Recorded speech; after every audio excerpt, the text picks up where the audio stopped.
Music is frequency programming. Music is frequency. What frequency are you being fed?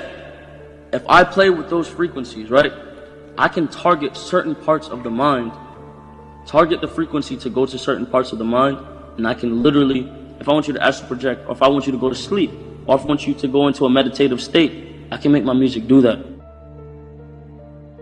The brain processes information electrically.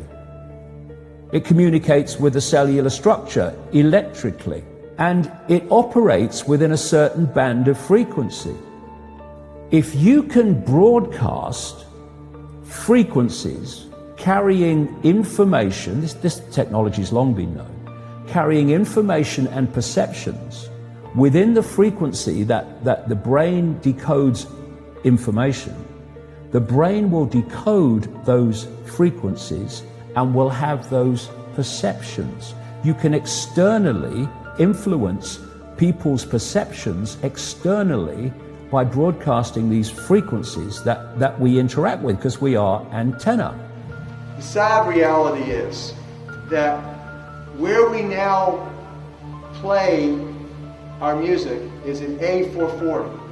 Where did that come from? It used to be 417. A440 came in with the Roman Catholic Church.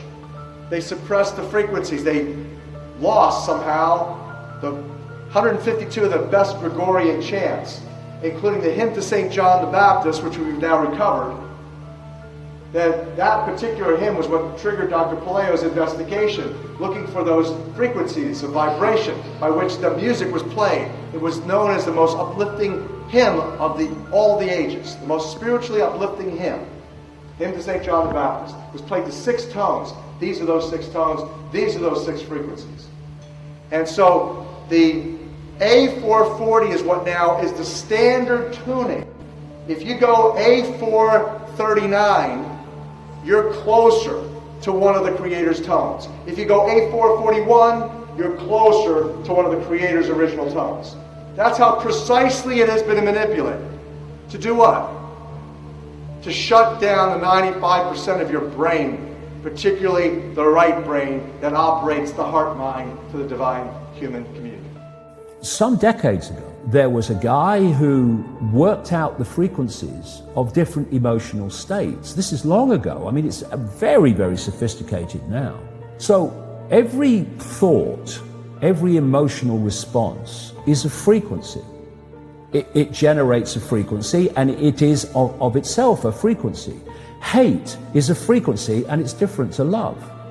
You know, when you are in a room and there's lots of aggression and conflict and hatred, you feel it. What do people say? Oh God, you can cut the atmosphere with a knife in there.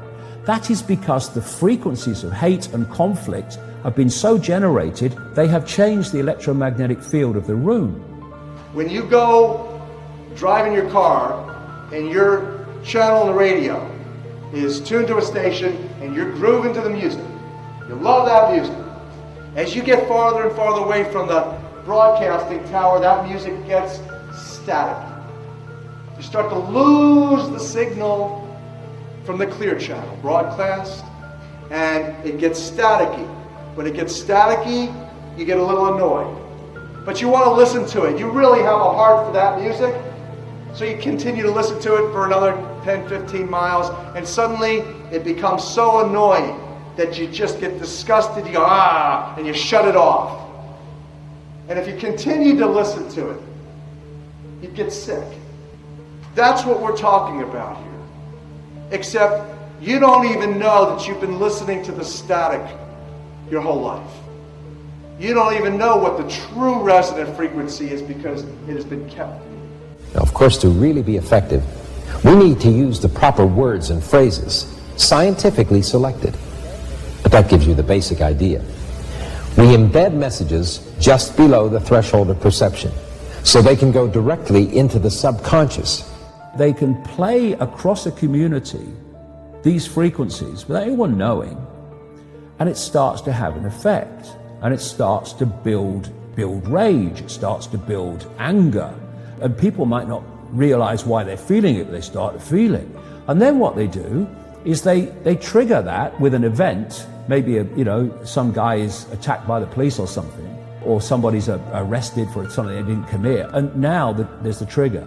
The blue touch paper has been lit of this manufactured frequency-driven rage, and you have mass riots and what have you, and people do things that they wouldn't normally do. So in other words, the master composer, master conductor of the Universal Orchestra is singing love songs in 5/8, uplifting everything simultaneously. And we're the only species out of tune and accepting static for the clear channel. Do you know that the American military, they've admitted this. They have technology that fires frequencies at the enemy that basically breaks the enemy's spirit so they give up and put their weapons down. This is the technology we're dealing with.